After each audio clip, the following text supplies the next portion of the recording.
Bon retour tout le monde. J'espère que vous avez passé une bonne pause. Alors, on va recommencer avec une présentation de Maude Arsenault du département d'anthropologie de l'Université de Montréal qui s'intitule Quand le parcours des travailleurs immigrants favorise l'émergence de la méfiance. À vous la parole, Maude. Bonjour tout le monde.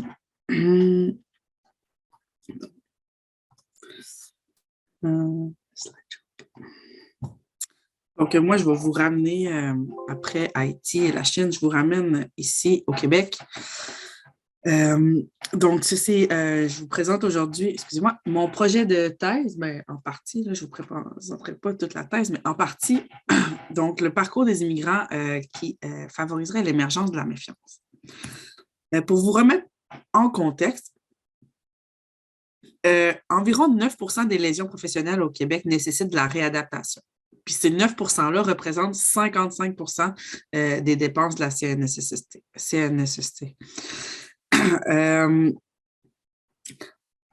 Les travailleurs qui se blessent au travail s'arrêtent environ en moyenne 50 jours, mais ceux qui ont besoin de réadaptation sont arrêtés au travail en moyenne 619 jours. On sait aussi qu'en contexte interculturel, le temps d'intervention peut augmenter jusqu'à 35 à 45 %, puis ça peut être beaucoup plus s'il y a des facteurs psychosociaux qui rentrent en jeu. L'alliance thérapeutique serait un des éléments clés à l'atteinte de résultats positifs en milieu clinique. Donc, en sachant tout ça, moi, j'ai participé et je participe encore à un projet de recherche financé par l'Institut de recherche Robert Sauvé en santé et sécurité au travail qui se nomme Construction et maintien de l'alliance de travail en réadaptation au travail dans un contexte clinique interculturel. Alliance de travail est un synonyme d'alliance thérapeutique. Donc, dans un projet qui étudie de l'alliance thérapeutique, c'est là que s'insère mon projet de thèse. Je vais vous en parler un petit peu plus loin. Juste pour revenir un peu, qu'est-ce qu'on voulait étudier dans ce projet-là? On voulait étudier la construction de l'alliance thérapeutique. L'alliance thérapeutique qui, selon la littérature, est formée de trois dimensions principales, soit le lien de confiance, donc la confiance que tiennent les thérapeutes, les psychologues, c'est beaucoup étudié en psychologie, l'alliance thérapeutique, le lien de confiance qu'ils entretiennent avec le patient. Après ça, est-ce qu'ils s'entendent et le thérapeute et le patient s'entendent sur les buts poursuivis et aussi sur les tâches à accomplir pour atteindre les buts poursuivis. Donc, pour étudier l'alliance, nous, on s'est rendu dans une clinique de réadaptation à Montréal où on a fait de l'ethnographie, de la participation, de l'observation participante. Moi, je me rendais, c'était une ethnographie à 3, mais c'était surtout moi qui partageais aussi une fois ou 2 par semaine avec mes 2 collègues. Donc, on se rendait en milieu clinique où c'était un gym public et on observait la réadaptation de patients. On a fait des entretiens semi-dirigés, donc avant le programme de réadaptation des patients et après le programme. On a fait aussi des mesures répétées qui s'appellent le WHY. Donc, à chaque jour, les patients devaient remplir un questionnaire sur l'alliance thérapeutique et le thérapeute aussi remplissait le même questionnaire et finalement une recension des écrits. Juste aussi pour mettre un peu en contexte, nous, on observait les patients en 2e ligne. Donc, juste pour vous expliquer un peu, vous vous blessez au travail, vous allez voir le médecin, souvent, vous allez être tout de suite première ligne. Vous allez faire de la physio, de l'ergo 1 fois ou 2 par semaine, vous allez aller à vos rendez-vous. Ça fait 1 an et demi, il n'y a plus d'amélioration. On va vous faire un programme de réadaptation qui s'appelle soit le retour au travail ou le développement de capacité.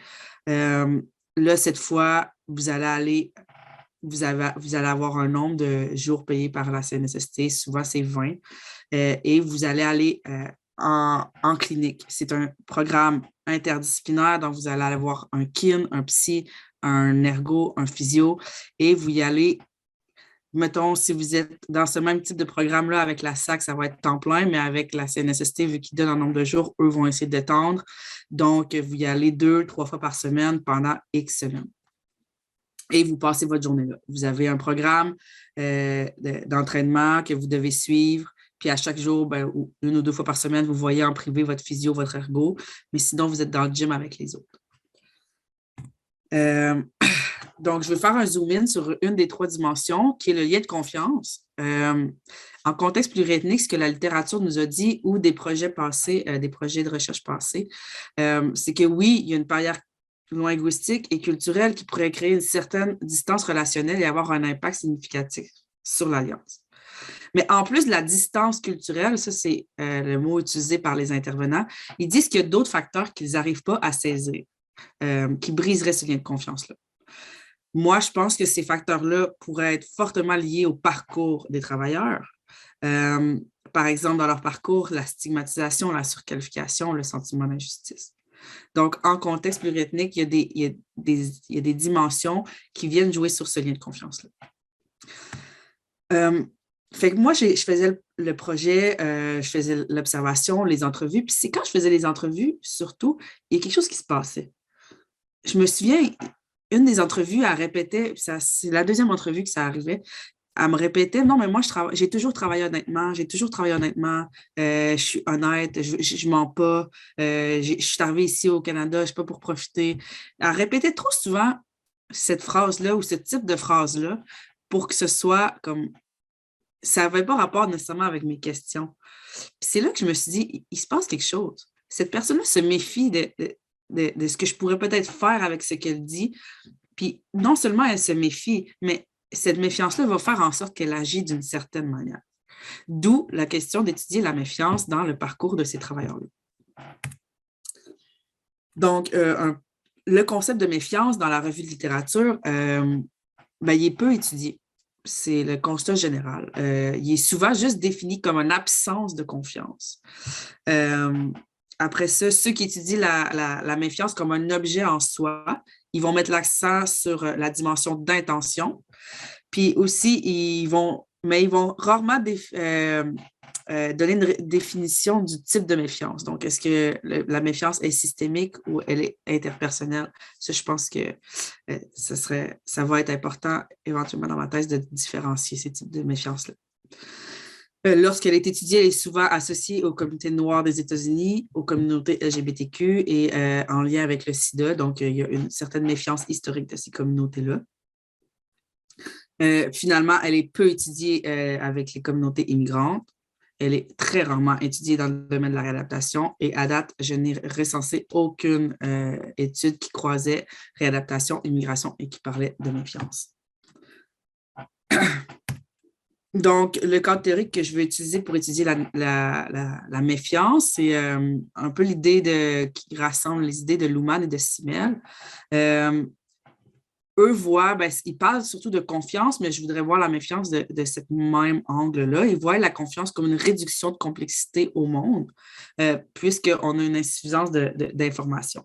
Donc, on fait confiance parce qu'on ne peut pas tout savoir. Et moi, ce que j'aimerais voir, c'est qu'on se méfie parce que justement, on ne peut pas tout savoir, ce qui va faire en sorte qu'on fait des actions. Donc, cette méfiance-là se construit à partir d'expériences antérieures.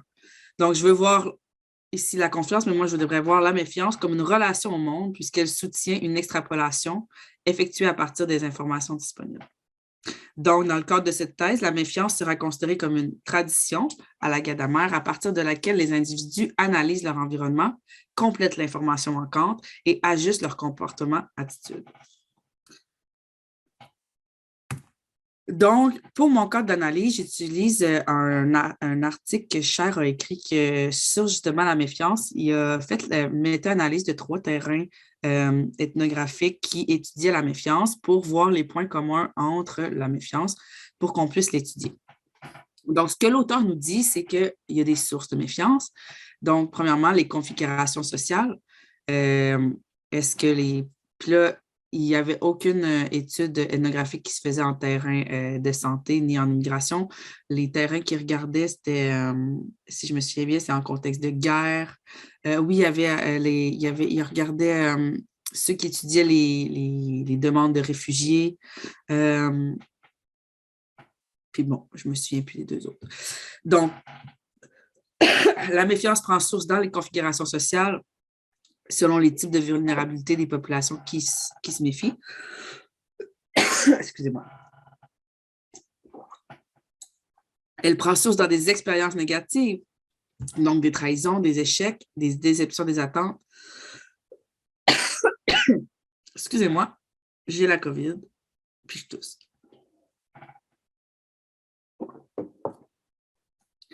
Donc, elle passe aussi dans toute cette incertitude face à l'autre, donc l'incertitude de sa capacité de nuisance, de quelle motivation le pousse à agir de telle sorte, le statut.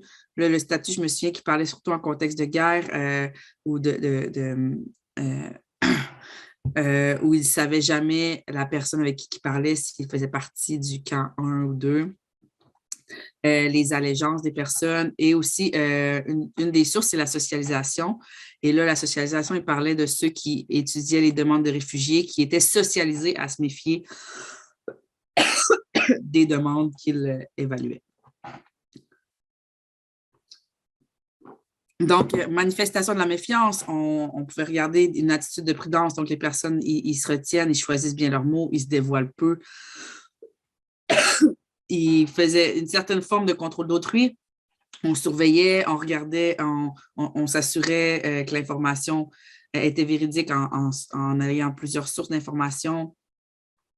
Il y avait une recherche d'informations intense, donc une attention aux détails, une frénétique volonté de savoir, recherche de dissonance, contradiction, et finalement, toutes les tensions psychiques, stress, isolement. Moi, je vais mettre l'accent ici un peu plus sur la source de la méfiance qui serait les expériences négatives, la trahison. J'ai parlé justement à l'auteur Cher qui maintenant se spécialise sur la trahison. Puis lui, il m'a dit que la trahison implique toujours un lien qui sera donc rompu de confiance et de loyauté. Puis moi, il va falloir que je travaille là-dessus dans ma thèse, mais j'aimerais voir certaines choses comme la trahison. Deux des choses principales, ce serait premièrement la relation avec le médecin. De ce que je vois, c'est qu'il y a comme un choc culturel qui est vécu comme une trahison. Les patients arrivent ici et s'attendent à une certaine allégeance du médecin envers eux, envers leur bien-être, mais ce n'est pas ce qu'ils ressentent. Ils se sentent plus comme un numéro, il veut qu'il passe vite, c'est comme s'ils pensaient juste à ses sous. Puis là, on peut lire un peu qu'est-ce que j'ai eu en entrevue. Oui, j'ai été déçue de ce côté-là parce que c'est comme s'ils n'ont rien à faire de toi. Tu es juste là, ils te voient juste comme une rentrée d'argent, puis c'est tout. La liste, là, un psychiatre, il se regarde. Un vrai spécialiste pour moi, quelqu'un qui est super intelligent, super cultivé, il va être super serviable. C'est ça il va être plus au plus, il va avoir les pieds sur terre. Pas un pharaon. Si tu vas aller voir un médecin, après une infirmière, après t'attends, c'est quoi ça? C'est quoi? Il y a comme une certaine frustration de devoir attendre, tandis que dans sa tête, le médecin, il devrait juste vouloir t'aider parce que c'est une personne intelligente, c'est une personne éduquée. La deuxième expérience qui doit être vécue comme une trahison, selon mes hypothèses, c'est la déqualification professionnelle à l'arrivée au pays, au Québec. Donc, eux se sentent trahis par les institutions parce qu'ils avaient comme une promesse d'une vie meilleure qui est brisée. Par exemple, quand je suis arrivée ici, je devais refaire le cours pour faire mon métier. J'étais surpris parce qu'on m'avait dit qu'on cherchait beaucoup de frigoristes ici. Donc, c'est ça. Eux, ils se font accepter au Canada selon leur expérience professionnelle. Alors, ils sont convaincus qu'arrivés ici, ils vont avoir une meilleure vie, ils vont être reconnus, puis ils arrivent ici, puis ce n'est pas le cas. Souvent, puis ils se sentent un peu utilisés. Ils se sentent trahis, mentis. C'est comme si on leur avait menti. C'est sûr que, comme je vous l'ai dit, c'est des patients de deuxième ligne, donc la physio n'a pas marché, l'ergo n'a pas marché, donc c'est des multiples échecs, multiples échecs, déceptions, je ne vais pas m'attarder là-dessus. Fait que finalement aussi, l'incertitude vers l'autre et notamment la motivation d'agir des acteurs dans leur dossier. Il y a beaucoup d'incertitudes. Eux, ils sont pris avec multiples acteurs. Ils ont un agent de la CNSST, ils ont un agent de réadaptation, il y a un physio, il y a un ergo, il y a un médecin, il y a l'employeur. Souvent, il y a la justice qui rentre là-dedans parce que quand ça fait 1 an et demi, c'est presque sûr qu'ils sont rentrés en litige. Donc, ils ne savent jamais qui veulent vraiment aider. Puis, ils sont incertains de ça. C'est long. Ce qui m'a frappé aussi, c'est que quand l'employeur a pris l'assignation temporaire, il l'a envoyé directement à mon médecin, sans m'aviser. Mon médecin l'a signé, l'a retourné à l'employeur sans que je sache. Ou l'autre qui nous dit. Parce que justement, c'était fait au travail. Un rapport puis le diagnostic qui prouve qu'effectivement, c'est en lien avec le travail. Mais ils vont contester ça. Mais je ne sais pas qui a contesté. C'est l'employeur qui a contesté le diagnostic. Et qu'elle, elle se sent, elle s'est blessée au travail, mais l'employeur est en train de vouloir contester cette blessure-là. Puis là, il faut comprendre qu'il y a toute une dynamique de coûts. L'employeur veut bien sûr diminuer ses coûts, fait que prouver que ça devrait être son assurance privée qui paye. Fait que c'est pas nécessairement elle, mais elle se sent trahie parce qu'elle s'est blessée au travail. Elle ne sait pas pourquoi l'employeur fait ça, c'est contre elle. Elle ne sait pas. Puis là, un autre qui voit son médecin, il m'a dit que c'est au niveau de l'épaule. J'ai dit à l'agent que moi, je n'ai jamais mal à l'épaule. Je vous ai dit, c'est moi qui ai eu l'accident, c'est pas vous. Je vous ai dit, c'est où que j'ai mal. Là, j'ai pas mal à l'épaule. Mais pourquoi une expertise à l'épaule? Je ne sais pas pourquoi. Le médecin, c'est ça qu'elle a donné comme diagnostic. Qu'elle se demande pourquoi elle donne un diagnostic à l'épaule. Puis là, il faut comprendre aussi que ces personnes-là, ils sont. Non, je vais aller à l'autre slide avant de dire ça. OK. Puis après ça, ils ne savent pas pourquoi les personnes veulent agir. Puis aussi, ils ont une grosse capacité de nuisance, ces personnes-là. Ils pensent ou ils ne savent pas. Là, le premier patient nous dit, je voulais faire une lettre au médecin, il voulait faire une lettre au médecin comme quoi que tout va bien. C'est pas que tout va bien. Il y a une impération, il peut retourner au travail, mais fait que là, lui, il s'en va se faire assigner temporairement. C'est stressant. Si le médecin met ça dans sa lettre, lui, il va retourner au travail, mais lui, il a mal encore. Fait que la capacité de nuisance du médecin est quand même élevée. Après ça, j'ai remarqué, une madame, elle voulait faire donner une injection de cortisone, mais là, elle s'inquiétait, si je m'absente à cause de l'injection, est-ce qu'on va me couper mes vivres avec la CNSST si je ne viens pas au programme? Fait que, c'est sa vie qui est en jeu, c'est son salaire. Ben, son salaire, c'est ça, c'est pas son salaire parce que c'est pas quelque chose qu'elle travaille, mais l'argent qu'elle doit recevoir pour vivre qui est en jeu. Et après ça, l'autre, il dit, il y a toujours des inquiétudes par rapport à l'employeur parce que perdre ton emploi, oui, j'ai peur de perdre mon emploi. Fait que lui, il ne sait pas. Il peut perdre son emploi, c'est grave là, sur la vie des gens. Puis là, l'autre, elle nous dit, on me parle d'arthrose, mais l'arthrose, c'est juste pour finalement dire que ça ne vient pas de ma blessure au travail. Si ça ne vient pas de la blessure au travail, ben, elle va perdre sa CNSST. Mais cette personne-là va avoir encore mal, mais elle n'aura plus de moyens de vie. Fait qu'il va falloir que quoi? Qu'elle retourne travailler dans la douleur. Elle va se faire abandonner. Donc, il y a une grosse capacité de nuisance, puis ils sont dans l'incertitude avec ça. Finalement, ces personnes-là vivent en situation de vulnérabilité, puis ici, je vous montre un petit modèle du cumul de précarité des travailleurs immigrants. Donc, souvent, ils sont précaires dans leur lien d'emploi. Ils sont souvent temporaires, contractuels, des travailleurs d'agence, temps partiel. Ils sont précaires professionnellement, donc leurs diplômes ne sont pas reconnus, ni leur expérience, leur ancienneté. Leur statut est précaire.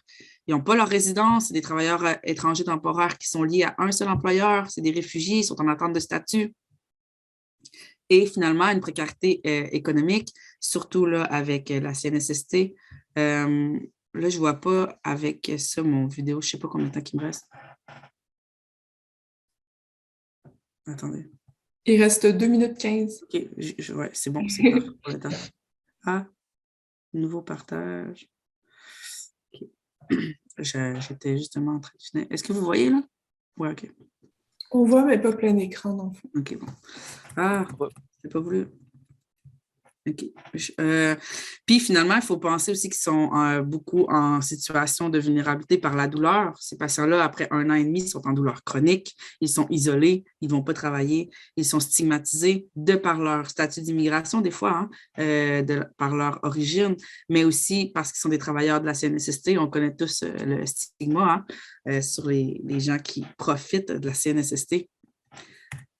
Fait que finalement, un petit résumé de ma présentation sur la méfiance, la mauvaise expérience de ces travailleurs-là, dont la trahison, les échecs, l'incertitude face à l'autre, les raisons d'agir, leur capacité de nuisance, puis aussi leur statut de vulnérabilité, de la précarité notamment, fait en sorte qu'ils développent un sentiment de méfiance et qui, une autre partie de ma thèse, je vais regarder maintenant plus les manifestations de cette méfiance-là et les conséquences sur l'alliance thérapeutique. Fait que c'est terminé. Merci. Merci beaucoup, c'était super intéressant. Est-ce qu'il y aurait des questions dans les médias ou par le chat?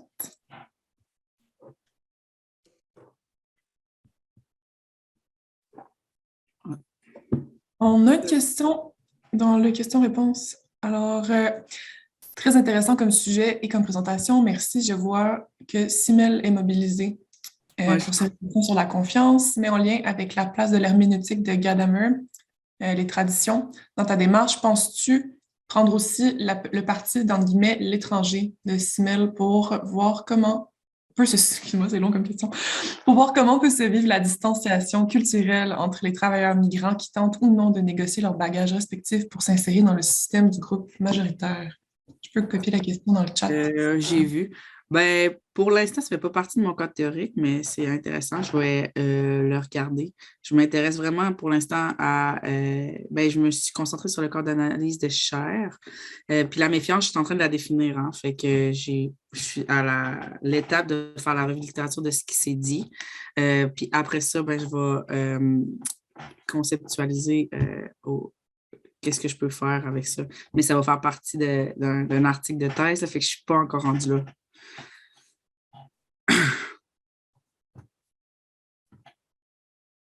Est-ce qu'il y avait d'autres questions? S'il n'y a pas d'autres questions, je vais peut-être faire mon commentaire. Il y avait une question de Bob White également, pardon. Ah, OK, je vais laisser Bob.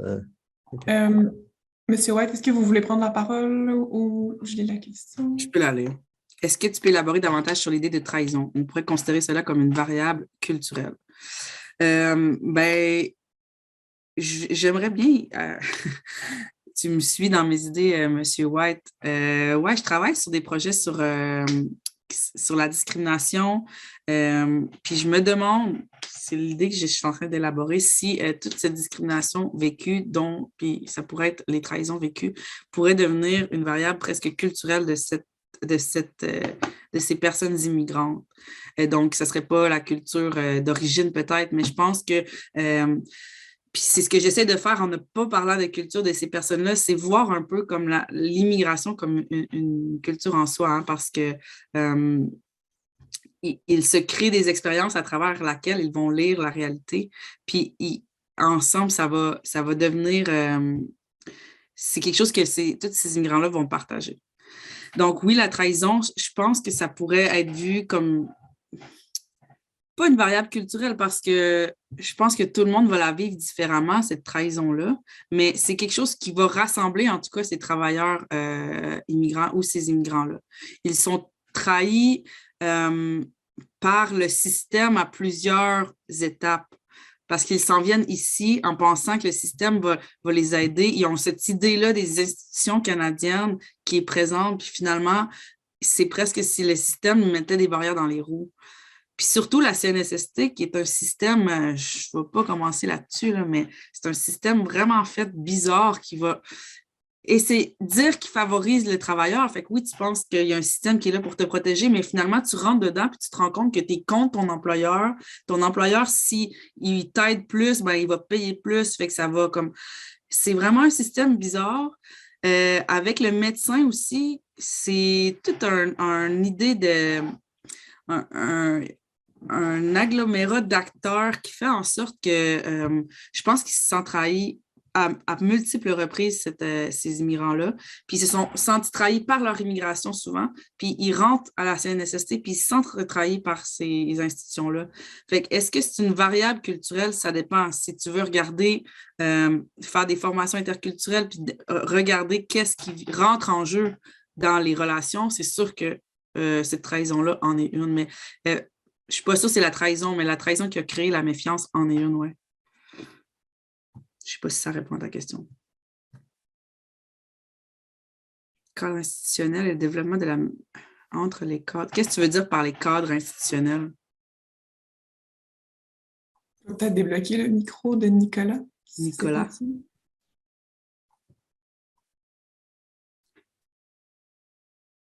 Nicolas, qu'est-ce que tu veux dire par cadre institutionnel? Oui, allô? Oui.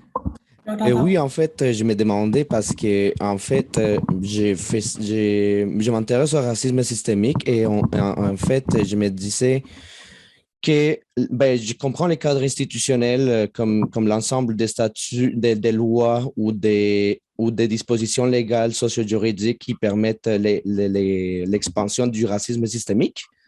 Donc, je me demandais en quoi ça pourrait avoir un impact sur la méfiance des immigrants. Je ne sais pas si ma question Ben, me fait comprendre, en je fait. vais plus faire un lien. Si tu me dis que les corps institutionnels favorisent le racisme systémique, moi, je te dirais que le racisme systémique va favoriser la méfiance. Parce que je vais voir le racisme vécu comme une expérience négative. Puis en ayant vécu cette discrimination-là, puis ce racisme-là, c'est sûr que quand tu vas vers l'autre, tu vas te méfier. Tu ne vas pas t'attendre à ce que l'autre, si l'autre, il soit ton meilleur ami, si tu es habitué de vivre du racisme, tu vas déjà commencer ta rencontre ou ta relation avec l'autre avec l'idée que tu vas en subir encore ou l'idée qu'il te considère de manière raciste. Fait si le cadre favorise le racisme ou la discrimination, ben, ça favorise la méfiance de ceux qui vont le recevoir. Mais d'un autre côté, puis là, ça, j'en ai moins parlé, mais tous les cadres institutionnels, comme la CNSST, où ils ne vont pas le dire, hein, parce que je leur ai questionné quelques fois là-dessus, mais ils ne vont pas le dire qu'eux, ils ne font pas confiance aux travailleurs. Mais moi, je l'ai vu. J'ai vu où est-ce qu'ils vont. Le travailleur, moi, je pense qu'elle se méfie pour des raisons légitimes, où tout ce qu'elle dit va être surveillé, puis elle a peur de se faire retourner au travail, hein, elle a mal. Mais j'ai vu les thérapeutes chercher, ah non, mais cette personne-là, elle nous ment, elle nous ment.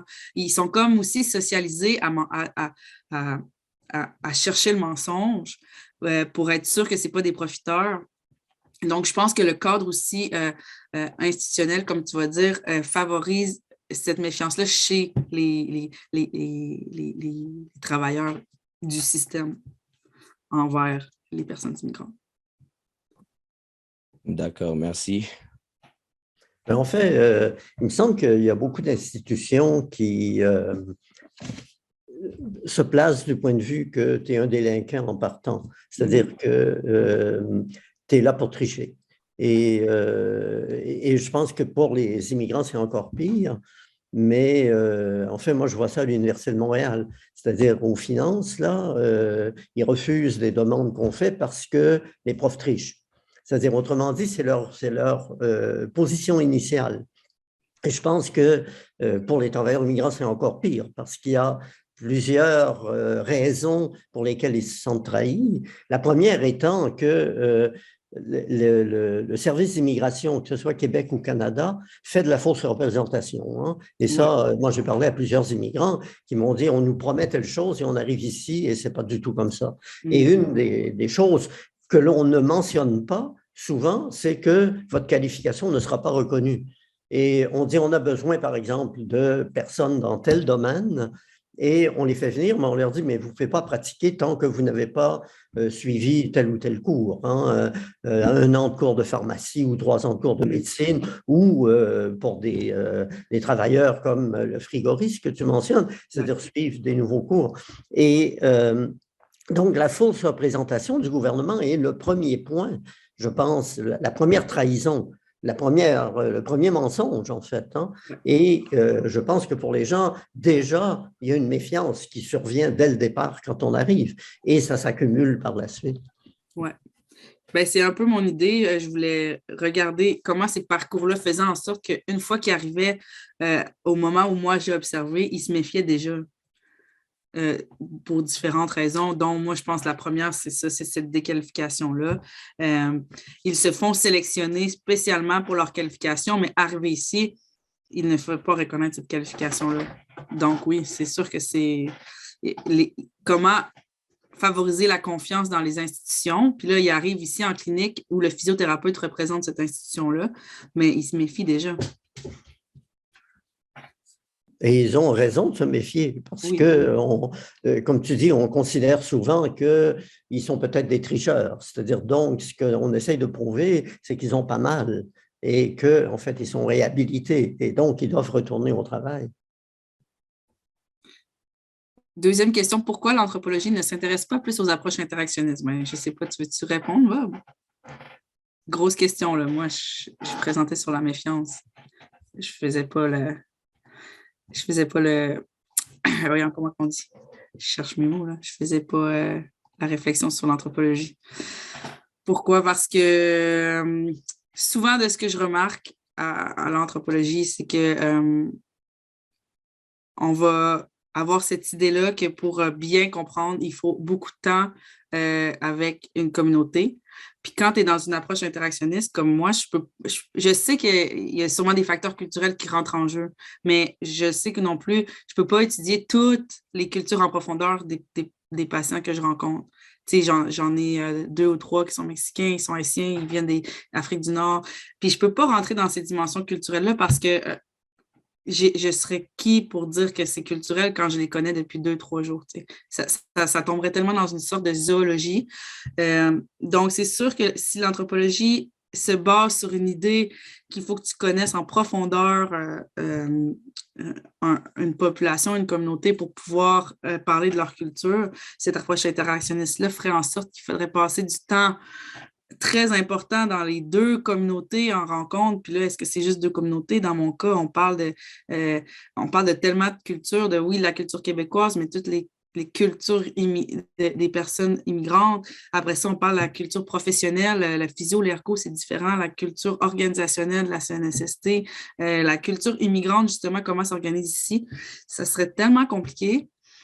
Je pense qu'il faut comme accepter qu'on laisse tomber une certaine partie de la complexité pour pouvoir s'intéresser à l'interaction. Puis c'est un choix qu'il faut faire, que je fais.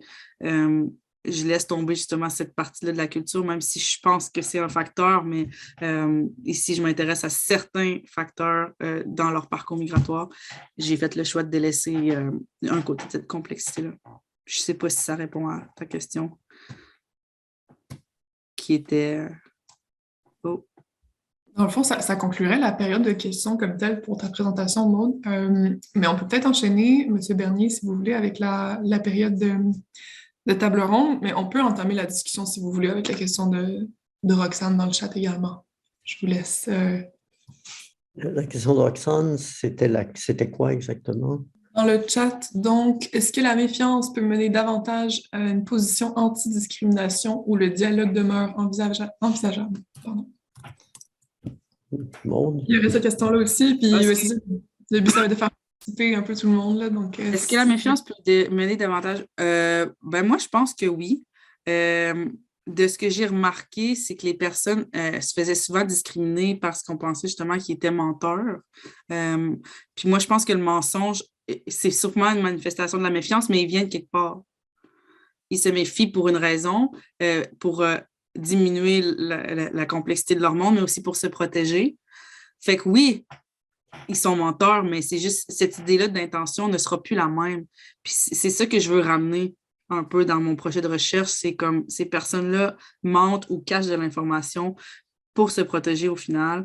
Est-ce qu'on peut regarder ces raisons-là de se protéger au lieu de regarder, juste vouloir mettre des conséquences puis de les traiter de profiteurs de système?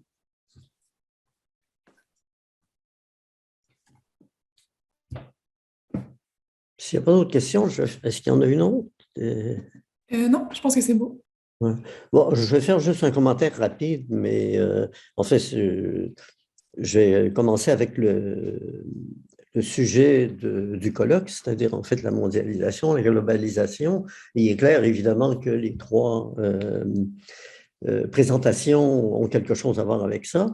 Celle sur Haïti d'Olivier a un lien à la mondialisation, mais il est moins clair que dans les 2 autres. Évidemment, dans les 2 autres, l'utilisation de mobilier anglais à Shanghai, il y a nécessairement une question de mondialisation, et la même chose pour les travailleurs étrangers qui arrivent ici. Hein. Donc, ici, le lien à la mondialisation est clair.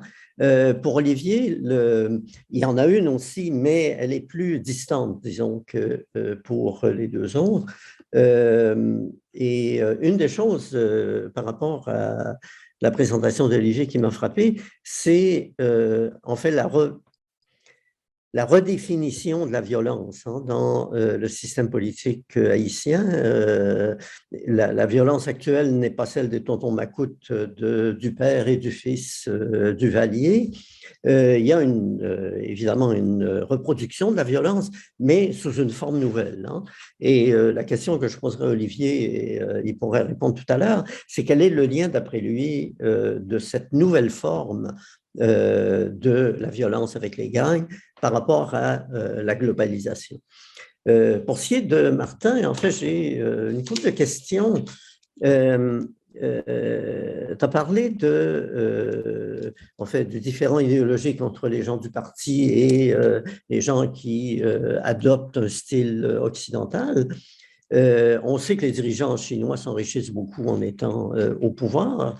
Leur mode de vie doit être pas mal luxueux. Évidemment, on ne peut pas entrer chez eux pour aller prendre des photos du mobilier qu'ils ont, mais il y a des bonnes chances pour qu'il y ait quelque chose peut-être de semblable à ce qui se passe dans des endroits comme Thamestown et tout. Donc, la question, c'est comment vivre les dirigeants qui sont très riches. Hein. Je veux dire, Xi Jinping s'est enrichi énormément depuis qu'il est président. Hein. Et un autre point, c'est que j'ai parlé tout à l'heure d'occidentalisme par rapport à l'orientalisme, mais il y a quand même une part d'occidentalisation dans les modes de vie. C'est-à-dire, on ne vit pas présentement en Chine, en particulier en milieu urbain, comme on vivait il y a 50 ans. Et je veux dire, l'importance des marques, c'est symbolique, mais c'est aussi un changement dans le mode de vie. On n'en est plus aux habits noirs des étudiants pendant la révolution culturelle.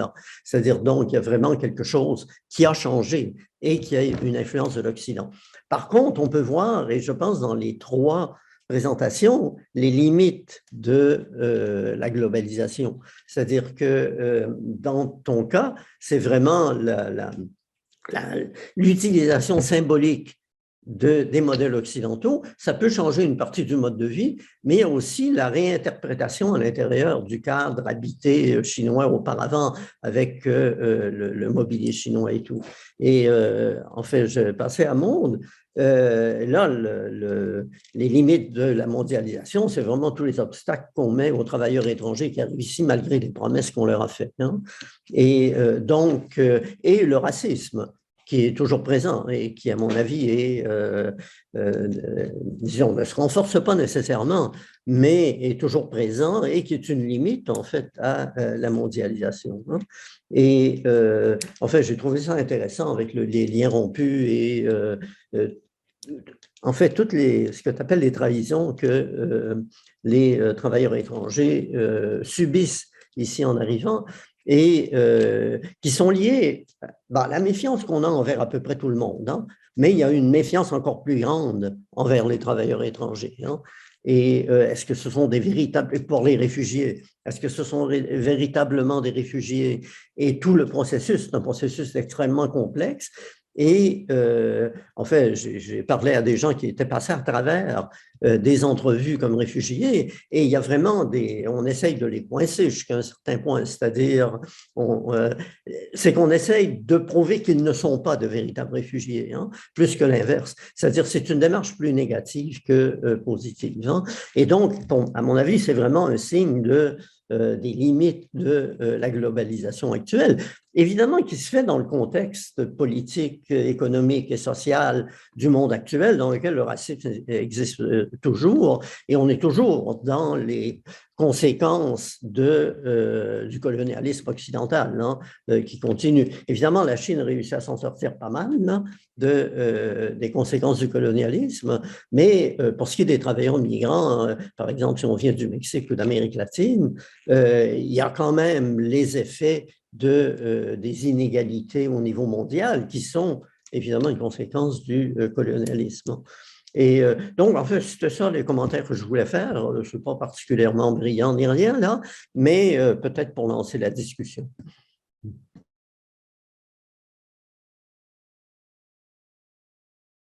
Est-ce que vous voulez répondre, Martin, Olivier, Maude, faire de nouveaux commentaires? Alors, je peux commencer par répondre. Effectivement, je suis tout. Alors, je vais d'abord répondre sur la guerre idéologique dont je parlais entre le parti. En fait, c'est pas tant entre le parti et les habitants que plus, en fait, le parti a fait ce qu'on voit des politiques qui sont lancées par les organes du parti ou de l'État chinois, c'est qu'il y a une récupération de la vision occidentale de ces quartiers.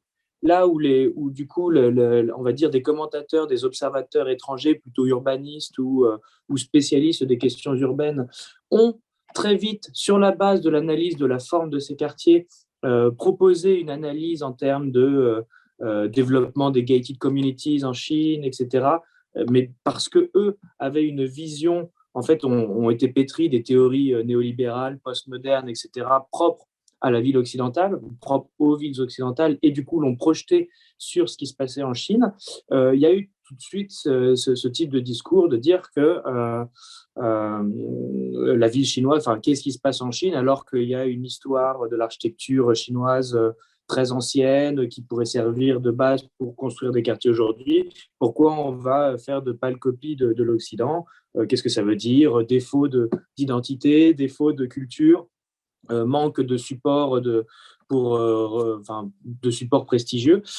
Et en fait, les organes du parti se sont un peu appropriés ce type de discours pour justement justifier des politiques qui valorisent un peu l'idée de société harmonieuse, l'idée de prospérité commune, qui sont les grands mots de Hu Jintao et puis aujourd'hui de Xi Jinping, en disant, voilà, aujourd'hui, il y a des gated communities, alors que ce ne sont pas des gated communities au sens américain. Il y a une tradition de la fermeture des quartiers en Chine, mais qui n'a rien à voir avec la gated community. Mais du coup, ils appellent ça des gated communities. Ils disent, du coup, pour faire une société prospère commune, on va les ouvrir et on va ouvrir les accès aux équipements fermés aux populations qui sont autour. Mais du coup, c'est plus vraiment une guerre entre l'idéologie chinoise vis-à-vis de l'Occident, en disant, voilà, on a importé des modèles, mais on va les rejeter.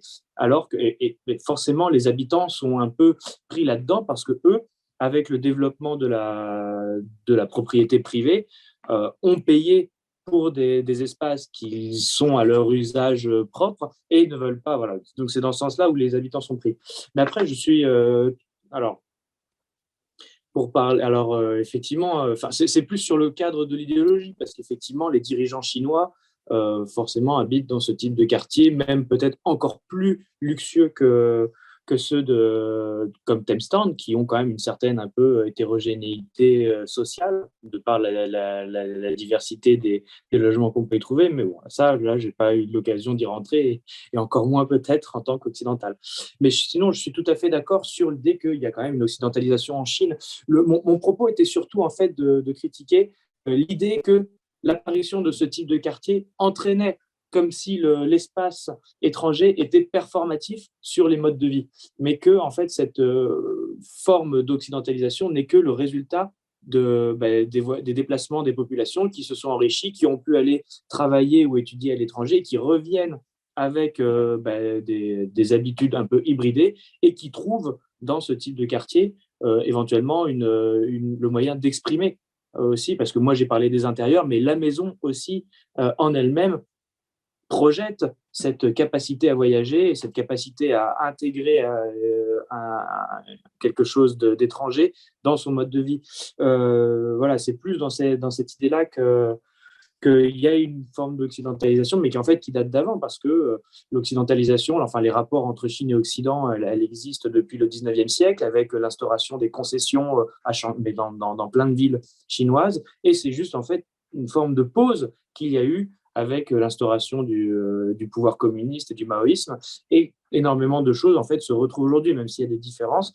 Et voilà, en fait, les fermetures, en fait, il y avait un urbaniste, comment il s'appelle, Assemflu, qui a montré qu'un quartier comme Thamestown, il y a peut-être un aplat étranger, mais à l'intérieur, les logiques d'urbanisme, même de pratique, sont chinoises. Donc effectivement, et puis même les Chinois que j'ai pu rencontrer ne mangent pas d'hamburger et ne mangent pas avec des couverts, ils mangent aux baguettes. Donc effectivement, il y a une limitation à l'occidental, mais elle existe de par justement, effectivement, les déplacements de ces gens qui ont pu aller soit les voyages les plus classiques sont l'Europe, mais aussi l'Australie et la Nouvelle-Zélande, où ils ont pu se frotter à des manières de faire étrangères. Mais ça ne veut pas dire, effectivement, je suis tout à fait d'accord avec cette idée de limite à la globalisation. Olivier?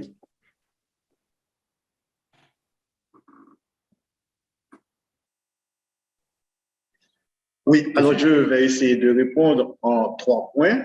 Et tout d'abord, vous l'avez mentionné, c'est cette nouvelle forme de violence et après la chute de Duvalier.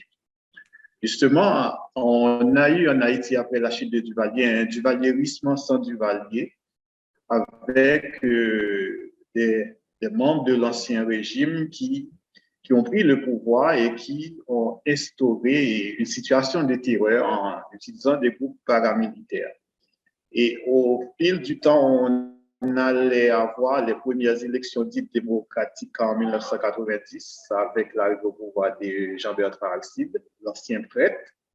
Et Aristide avait armé ses partisans contre les opposants. Et Aristide a été renversé et puis revenu au pays 3 ans plus tard. Il a été remis en selle par les États-Unis. Et Aristide, en 2000, a été réélu et pour une 2e fois. Et cette fois-ci, avec encore l'instrumentalisation des groupes armés. Mais ce qui s'est passé, parce qu'il n'y avait pas encore de gang en Haïti. Et ce qui s'est passé, c'est que après la chute d'Aristide en 2004, et le 2e coup d'État contre Aristide en 2004, il y avait ces partisans qui étaient armés, qui résistaient. Et puisque ces partisans qui étaient déjà loyaux à Aristide et devenus orphelins, la plupart d'entre eux ont été récupérés par d'autres groupes politiques. Et de notre côté, il y en a qui se sont lancés dans des activités criminelles pour continuer à subvenir à leurs besoins. Et là, on commence à avoir les activités de gang dans les quartiers. Et le deuxième aspect qui a alimenté ça, c'est le phénomène des déportés. C'est des déportés d'Amérique du Nord. C'est la plupart des gens qui avaient fait la prison aux États-Unis, au Canada, qui sont expulsés vers Haïti et qui ont retrouvé les gangs et contrôlant les quartiers. Donc, ça a vraiment contribué au développement d'une nouvelle forme de violence en Haïti. Et ces gangs-là se sont imposés comme des acteurs aussi. Ce sont des acteurs, des mercenaires qui sont recrutés par divers groupes, que ce soit les politiques, les acteurs économiques, donc qui instrumentalisent tout ça. Mais arrivé à un certain moment, il y a des gangs qui ont pris leur autonomie. Ils ne sont plus instrumentalisés, mais instrumentés donc, pour mener leurs activités. Ça, c'est un deuxième aspect. Mais l'autre aspect dans tout ça, c'est le développement des inégalités. Et puisque depuis les années 80, Haïti a commencé à appliquer et les programmes d'ajustement structurel, donc avec la privatisation des entreprises publiques, et les employés ont été licenciés, et donc ils sont devenus pauvres. Donc, ce qui constitue vraiment un réservoir de main-d'œuvre pour les gangs. Donc, il y a une facilité de recruter les gens qui sont pauvres dans ces groupes armés, en particulier et les jeunes. Et c'est pour ça que je dis que c'est l'un des effets de la globalisation. C'est ça, c'est la question des inégalités, c'est la construction des inégalités depuis les années 80 et même avec jusqu'à la fin des années 90, puisqu'en Haïti, on commence à privatiser les entreprises d'État à partir de 1990. Et la dernière entreprise privatisée, c'est après le tremblement de terre. Et c'est l'entreprise de télécommunications qui a été vendue à une société vietnamienne, la Vietel Corporation, qui est devenue aujourd'hui Nacom. Donc, il y avait tous les employés qui ont été renvoyés. Et ces personnes-là qui n'avaient pas déjà un bon salaire habitaient dans les bidonvilles. Donc, c'était plus facile pour eux de retrouver un gang ou de partir aux États-Unis, en République dominicaine et même au Canada à la recherche d'une vie meilleure. C'est un peu ça la situation par rapport au phénomène de la globalisation. Donc, j'ai essayé de faire rapidement. Ben, merci beaucoup. Ça clarifie très bien le lien. Maude? Moi, je suis en train de réfléchir en vous entendant parler. Je me demande si il y a toujours eu des mouvements de population, c'est sûr, mais je me demande si la globalisation puis cette idée-là d'immigration ne ferait pas juste ancrer les mouvements de population dans des systèmes inégaux. Puis ce qui permettrait de continuer tout ce qui est la discrimination, le racisme, mais là, maintenant, le mettre dans des lois, puis de dire que c'est pas raciste, mais en fait, c'est juste comme caché. Je passe la réflexion, là, c'est comme, oui, il y a eu des mouvements de population avant, mais maintenant, avec tout ce qui est les lois d'immigration, les gens viennent ici avec des statuts officiels, mais inférieurs. On leur donne maintenant des statuts, oui, on vous accepte ici, mais les statuts, on se le rend compte, hein, sur le terrain, l'effet de ton statut, tu es dans la loi, tu es hiérarchiquement inférieur à la population avec la citoyenneté. Fait que ce que je me demande, c'est est-ce que cette globalisation-là aurait pas certains effets sur tout ce qui est ce racisme systémique avant qu'il était un racisme plus ouvert, ne deviendrait pas un racisme plus couvert. Puis là, maintenant, on a des raisons de se dire, ben non, on les accepte, ils sont chanceux. Et ça nous donnerait des raisons de ne pas voir, de faire fi de ces inégalités-là. Puis c'est ce que je vois un peu avec les travailleurs avec lesquels je travaille, où leur statut leur donne moins de chance que nous, mais on va les considérer comme chanceux parce qu'on les a laissés ouverts, rentrer ici, tu sais. Mais ce que j'ai remarqué avec les populations que j'étudiais, c'est souvent, c'était pas des populations défavorisées, hein. Souvent, les personnes qui viennent ici, on est allé choisir la crème de la crème avec des conditions économiques, des conditions sociales, avec des diplômes. Puis ils arrivent ici, puis ça, c'est une autre des difficultés vécues. Puis c'est pour qu'ils voient ça comme une trahison. Non, c'est pas juste leur diplôme qui n'est pas reconnu, mais ils arrivent avec une idée d'améliorer leur vie, puis ils arrivent ici et descendent de niveau social. Et là, puis ça, c'est dans le milieu que j'ai regardé. C'est sûr que je suis pas allée dans tout ce qui était les immigrants temporaires, dans les champs, dans tout ça, mais puis ça va, les institutions ou même la population va se cacher sous l'idée qu'on leur a donné une chance parce qu'on dirait qu'on ne connaît pas les situations des autres pays. On pense que tout le monde est dans la misère, sauf ici. Puis à cause qu'on a l'impression de leur donner une chance, mais on ne va pas vraiment se re-questionner ou essayer d'améliorer nos pratiques. On va s'attendre à ce qu'ils acceptent, qu'ils soient contents de leur sort. Fait que ça, c'est ma petite réflexion. Si je peux me permettre, je trouve qu'il y a un écho à ce que vous dites. Alors, si je reprends le cas de moi, désolé pour mon obsession sur ce pays, mais effectivement, je parlais du système du RUCO, qui est une sorte d'enregistrement de la résidence, et pendant longtemps qui était une assignation à résidence. Les gens étaient considérés comme urbains ou rural et ne pouvaient pas bouger en fonction de leur lieu de travail. Ça a été assoupli, mais effectivement, cet assouplissement, il est passé par un ensemble de lois qui légalisait un petit peu les déplacements de population des travailleurs pour aller d'une région à une autre, d'une ville à une autre, ou voilà, en Chine. Mais en vrai, effectivement, il y a juste une légalisation de la précarité parce que même si on fait venir, en fait, il y a d'un côté, il y a cette idée où vous pouvez obtenir ce RUCO temporaire de résidence, un permis de résidence temporaire en montrant que vous participez au développement de la ville, que vous donnez beaucoup d'argent, etc.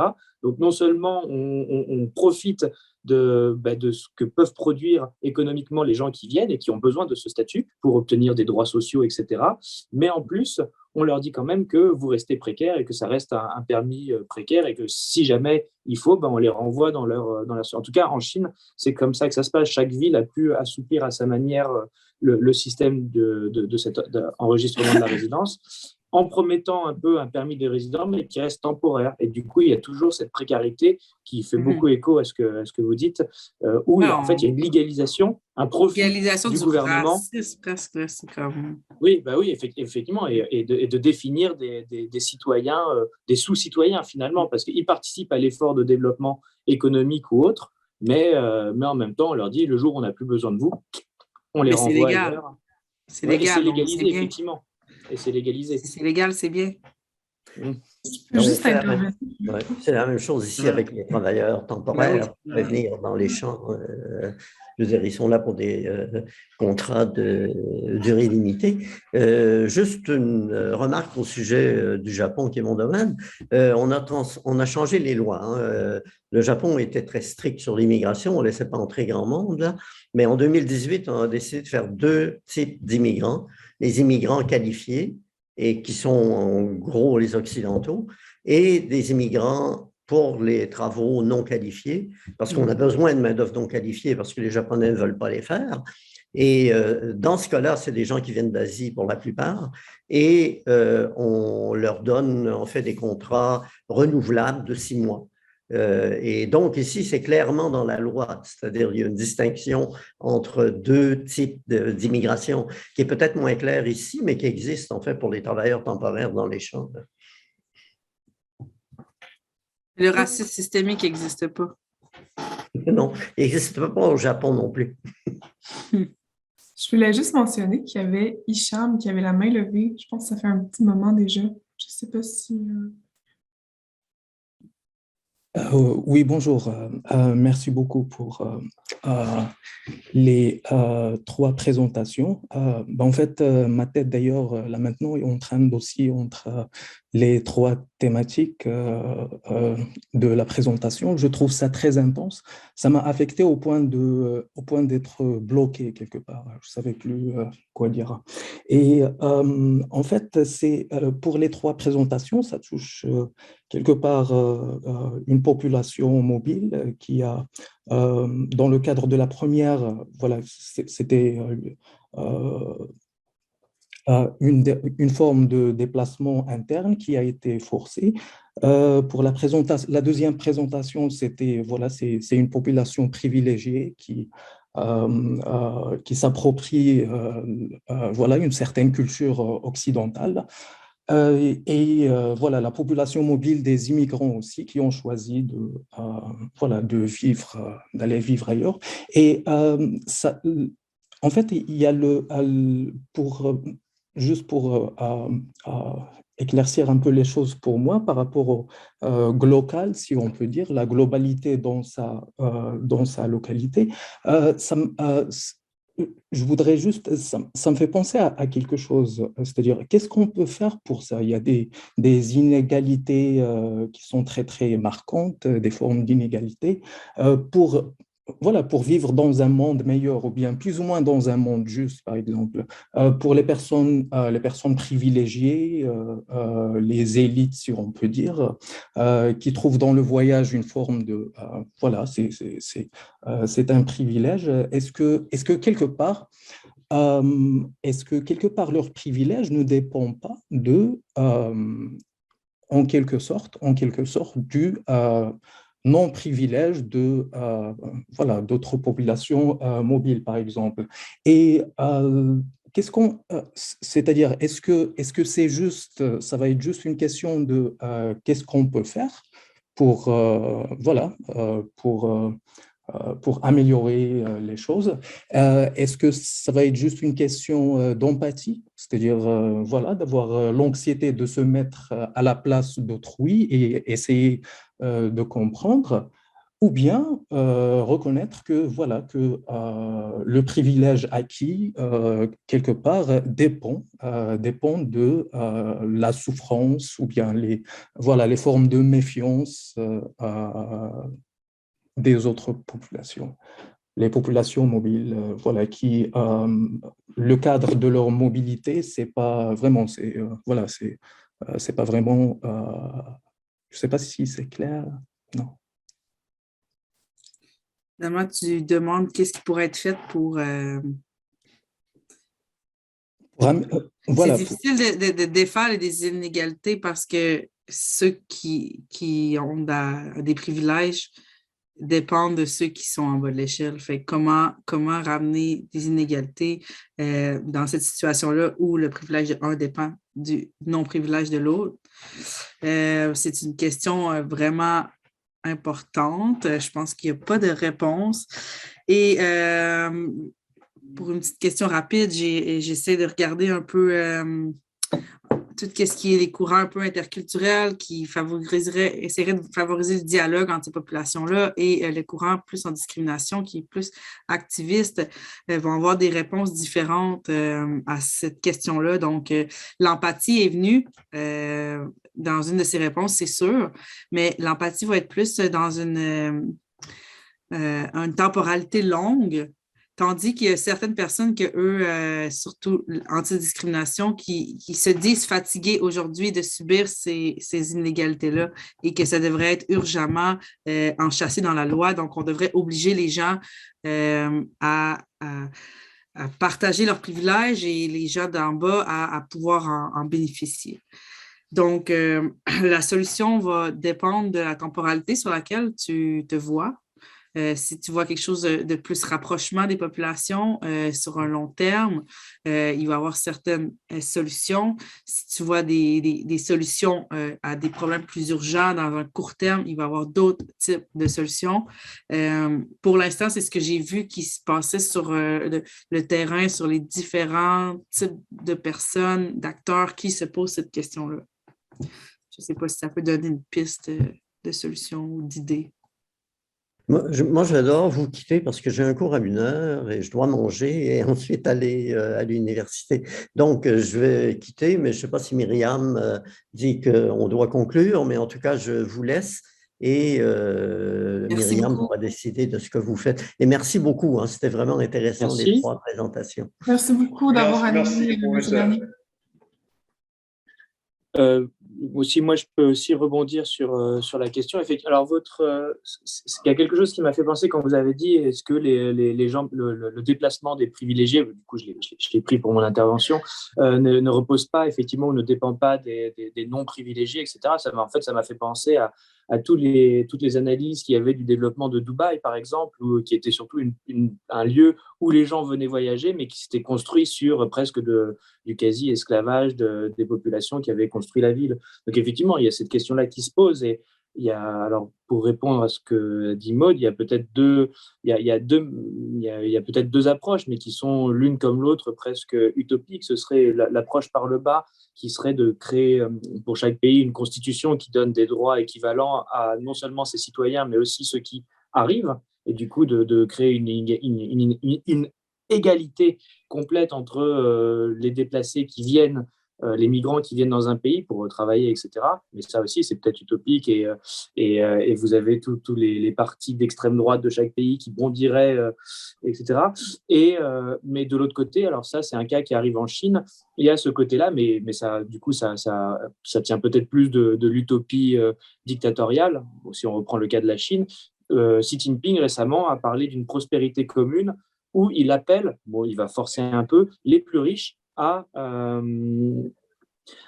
redonner un peu de leur richesse à l'ensemble de la population. Mais du coup, là, il y a une intervention de l'État qui, quelque part, force un petit peu les plus privilégiés qui profitent des déplacements volontaires, touristiques, etc., à redistribuer un peu mieux. Donc, voilà, mais effectivement, on ne sait pas dans quelle mesure ça va être mis en place. Est-ce que ce n'est pas juste une mesure pour contrôler ces riches qui commencent à représenter un contre-pouvoir du Parti communiste, etc. Est-ce que ça va vraiment faciliter la redistribution de richesses vers les populations les plus modestes?